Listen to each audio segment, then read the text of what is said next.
70年代，美国尼克松总统访华的时候谈到中国的熊猫的问题。我们自己国家到底有多少熊猫都不知道。当时这个条件是比较艰苦，我们当时是很简单，就是靠2条腿，一个望远镜。我们目前看到这个熊猫叫七仔，它是现在目前世界上唯一圈养的棕色大熊猫。关于这个棕色的这个原因，我们目前还没有研究出来。I routinely go out of my way to do talks. So I try to talk to the public and inform them that there's actually a science behind pandas. They're not just cute. 您这么多年研究保护大熊猫，想问问您有没有什么遗憾？最遗憾的是，人的生命呢有局限，我的生命呢从事这方面呢时间短了，不可能延长到后。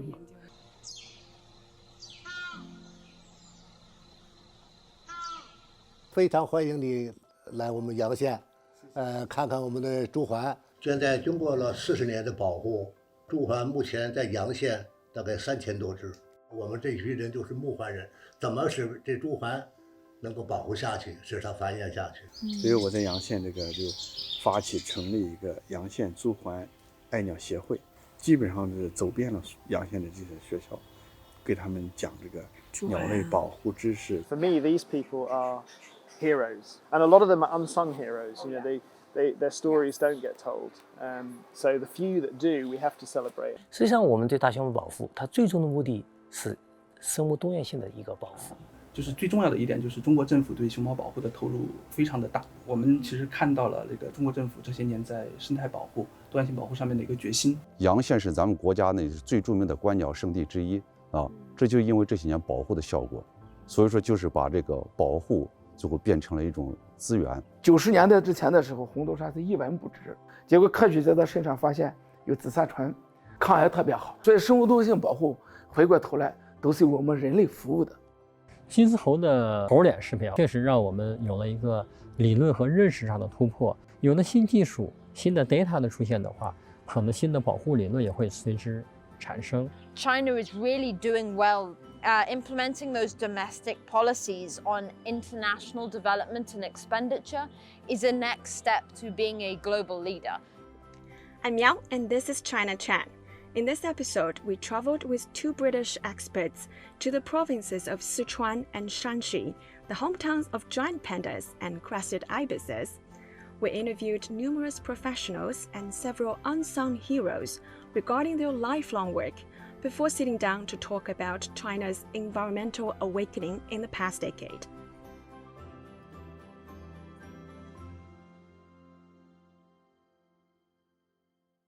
So guys, what made you interested in joining our show, and did you have any expectations? The reason I joined is because biodiversity is such an important issue for all of us. You know, we're going through globally a period of huge biodiversity loss, and that's not just sad that we're losing lots of species, but it also presents huge risks to humans in terms of economic risks and public health risks. And of course, this year China is hosting a major international conference on biodiversity known as COP15. And so this is when more than 190 countries are due to come together and agree on a new framework to tackle, to slow and hopefully halt biodiversity loss. So right now is a really important moment on biodiversity, and I think we need to get more and more people to understand these issues and to put forward their views ahead of this major meeting later this year. Alice, what about you? So I completely agree with Terry, firstly, but also humans are the major driver of biodiversity loss. And that means to be successful, humans have to be part of the solution. Communicating isn't just an option, it's a responsibility. And as a scientist in particular, I feel that messaging how important biodiversity is and making people care about it and realizing that we have a duty to be good stewards is fundamental. And shows like this are a fantastic way to communicate to people why they need to care about biodiversity and why it matters to us as individuals on a daily basis. For the past 2 weeks in Shaanxi and Sichuan, we have met a dozen of panda and crested ibis experts, researchers, and also villagers, as well as an American biologist and a WWF Panda Program Senior Officer. So from all the conversations we had with them, did you find anything in common? Terry? First of all, what struck me was the individual dedication of so many people to protecting and restoring nature. And I think, you know, this it is wonderful to see this dedication. And I think the other thing that came through strongly is that when we work together and when we put resources, the right resources, we can achieve amazing things. You know, to bring back the crested ibis from when we thought it was extinct, you know, to discover that tiny population, and then all the work that's gone in since then to not only captive breeding and release back into the wild, but also protect the environment where they are, work with the local communities, which is really, really important. I think working with local people is something that's come through from all our conversations, the importance of that, you know, because the local people are the ones who are stewards of this environment, and so it's so important to involve them and reward them also for the work that they do to protect these environments. So I think they're the two things that really struck me. Alice, what impressed you the most? So a lot of my work is on bats and other species that are viewed as being less charismatic, even though they're fantastically diverse animals. So as someone who studies a group which is often particularly underfunded because people don't really like them and they misunderstand them, we often will complain that those who are studying groups like the panda, which are really well funded, but in talking to the experts we've been talking to over the last week, something that came through time and time again is the fact that it's not just the species. We need to protect the ecosystem. And having that being echoed so strongly from almost everyone that we met is very reassuring. Because when you protect a functional ecosystem, you protect all the species in it. And I think that's something we also need to inform the public of more, because unless you have a functional bamboo forest, you don't have a panda. And you also don't have the red panda and all the other species that live in that forest. So seeing that those experts also realize that means that it's also something we need to convey to the public. And the other thing that, as Terry said, the people on the front line for the forests are the people that live alongside it, the people who rely on those resources. If we develop a solution to conserve biodiversity that doesn't include those people, we're going to fail. We need to have solutions that recognize that these people are interdependent on the forest. They need to have livelihoods guaranteed. So not only are they meant to care about this, but they need to have other ways of generating an income that are sustainable. And having those stakeholder dialogues, having them involved in all of the solutions is critical for them to be effective. Yeah, I like to pick up on that one. So one of the things I found interesting was how the locals in Yangshen County have benefited from protecting the crested ibis. Yeah, they're very fortunate that they have this bird in their community, and so they have been asked to reduce the use of chemicals in their pesticides in their agriculture, and obviously this can impact yields. And in China, I think, you know, there are more and more people in the middle class now who are able to pay a bit extra for a good quality product. You know, so now in Yangshen, in that community, there are people producing organic, crested ibis friendly, if you like, rice and all sorts of products related to that, you know, including rice wine and honey and lots of things. So I think this is a good example where the community can actually benefit in a sustainable way from policies and practices that benefit the crested ibis and also help to compensate the community for their role in stewardship of that environment. So I think, yeah, that to me was a really positive. But do you think Yangshen could be a potential model for other places in even other countries? Well, yeah, I think certainly the principles can apply, and so the solutions will be different in each place. But I think the principles that they're using there can certainly be helpful to other communities that have stewardship of other species that are important and endangered. So yes, I think there's a lot to learn from that example. And something we need to remind people of is they are connected to the world through what they eat, through what they drink, through the way that we live.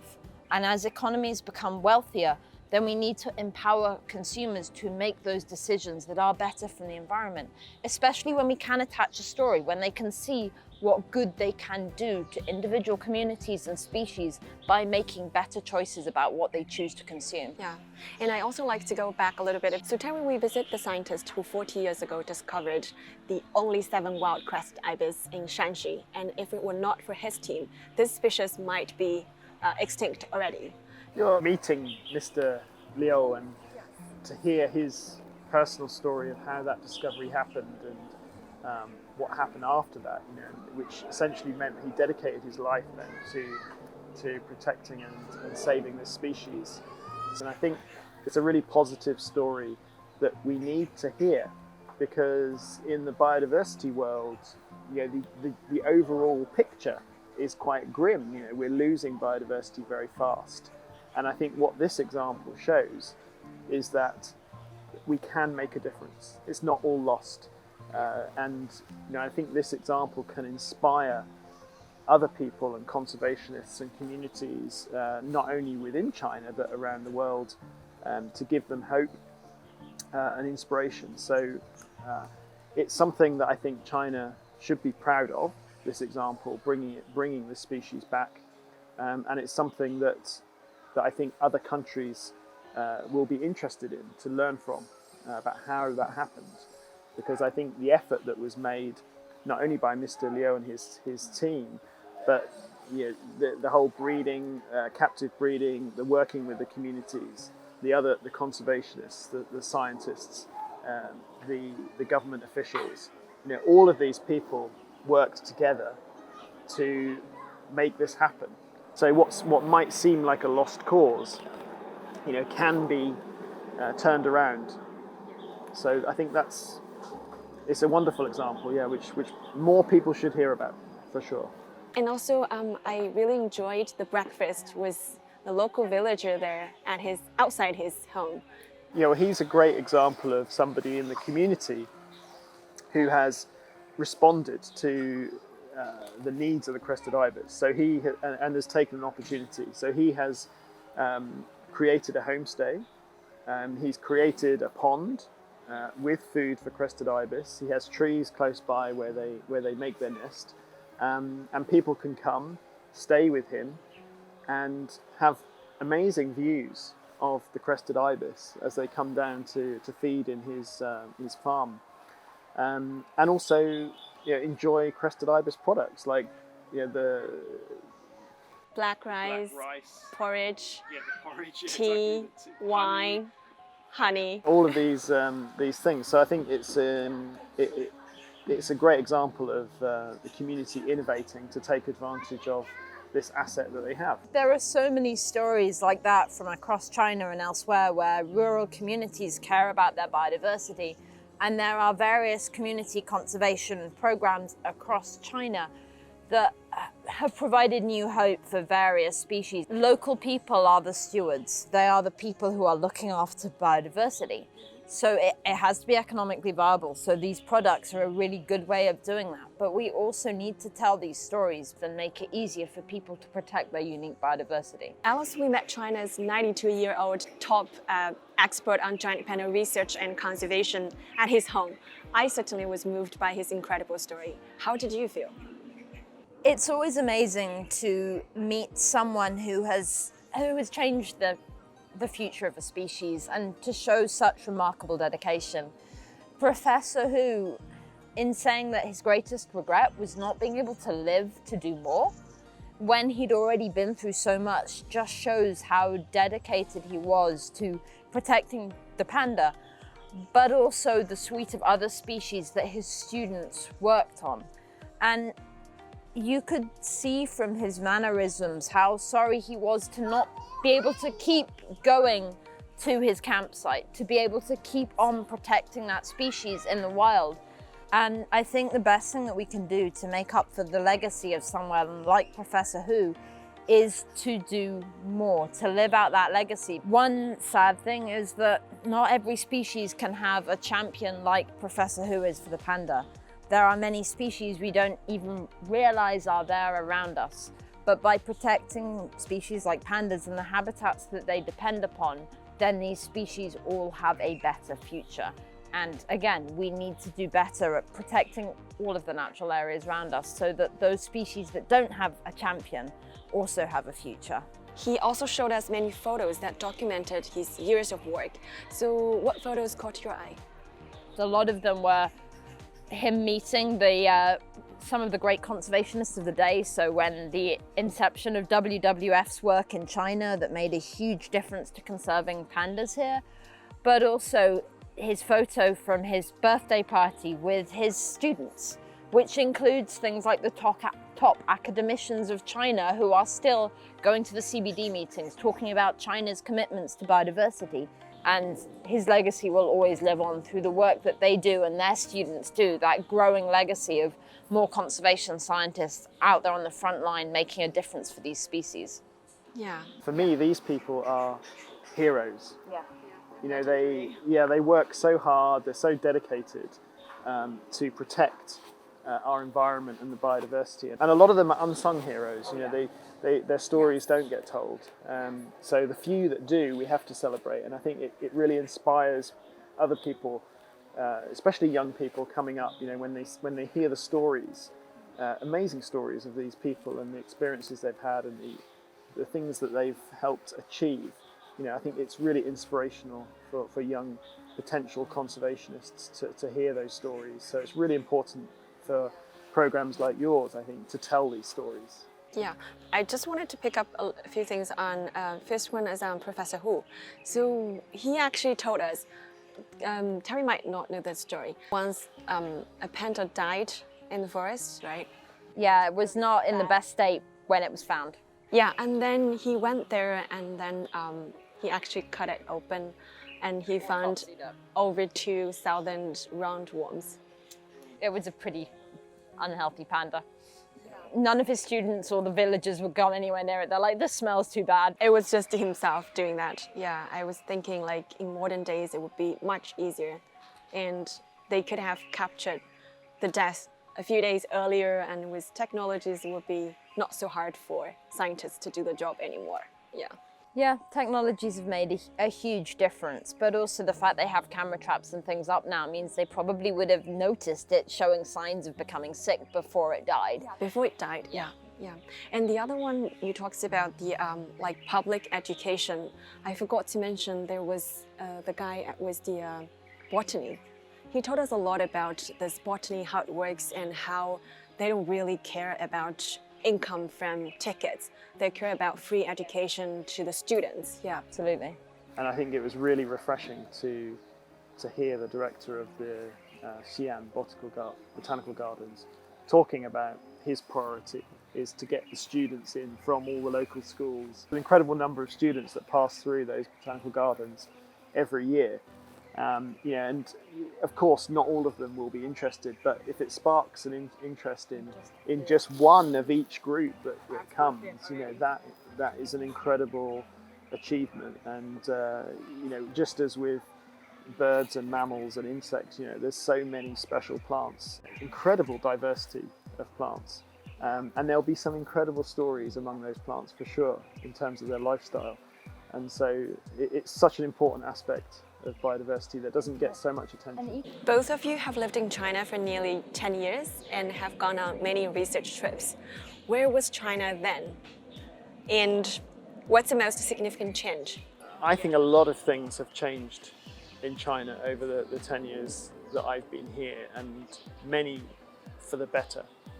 So, for example, you know, I'm a bird watcher. I like to go watching birds, and when I first started bird watching in Beijing, it would be very common for me to find people trapping birds for the cage bird trade predominantly.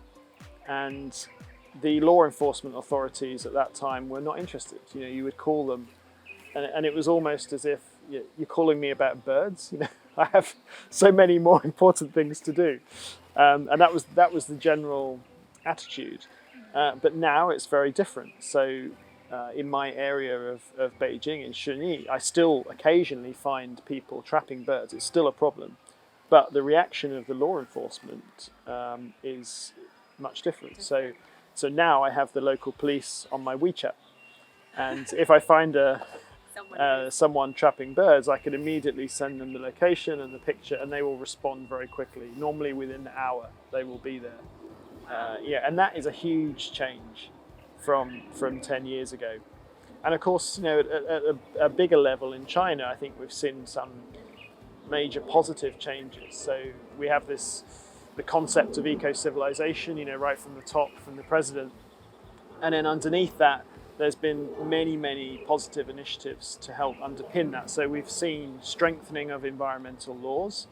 We've seen the creation of national parks.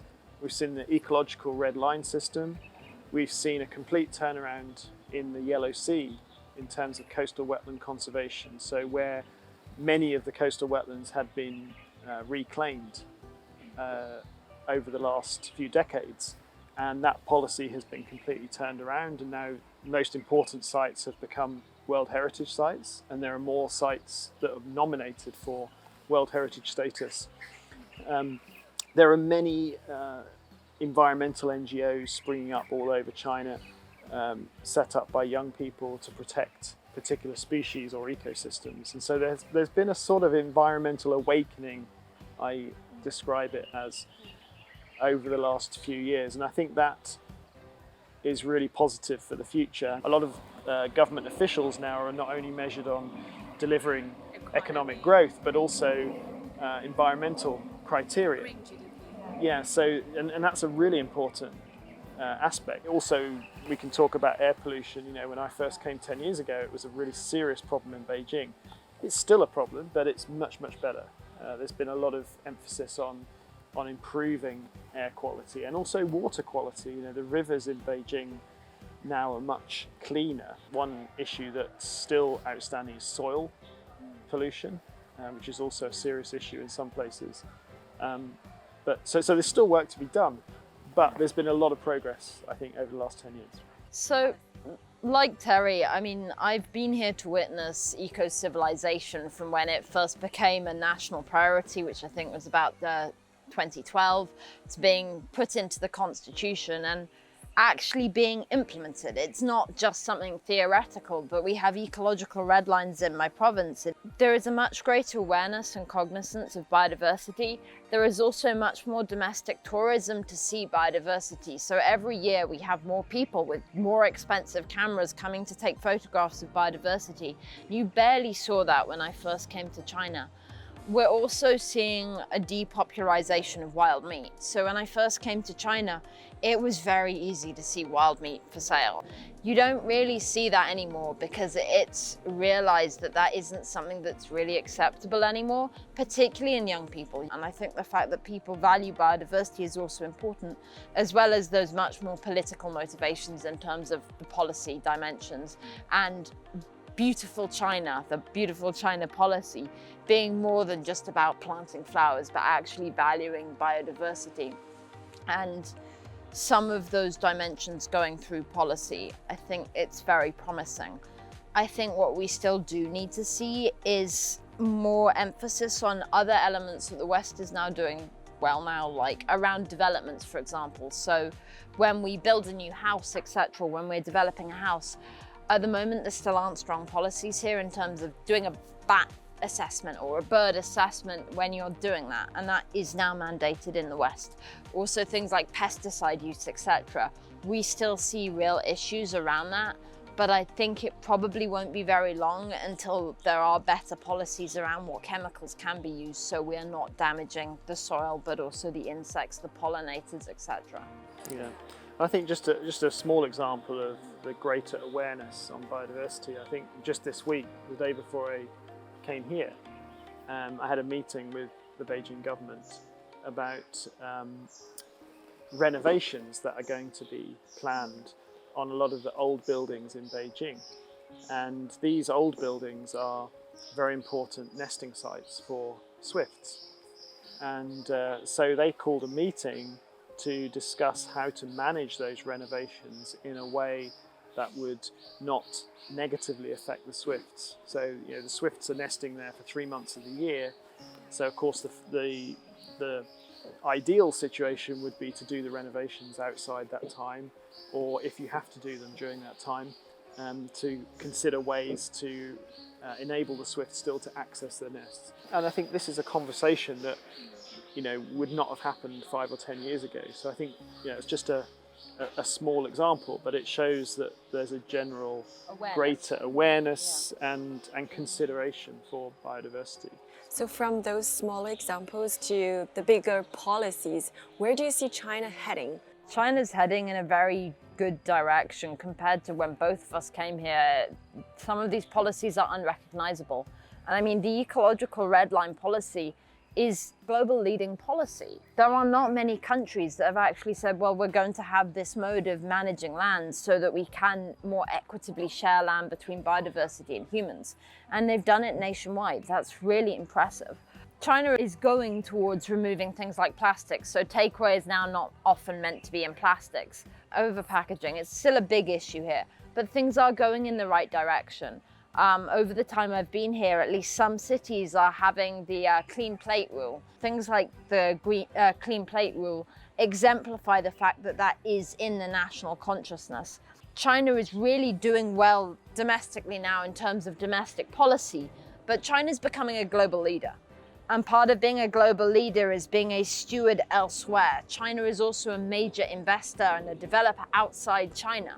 So implementing those domestic policies on international development and expenditure is a next step to being a global leader, to showing, yeah, we have this policy, it's working well domestically, and if it can do that, then it will have a real global positive power in terms of biodiversity conservation and sustainable management. Thank you. Thank you. Thank you. Thank you.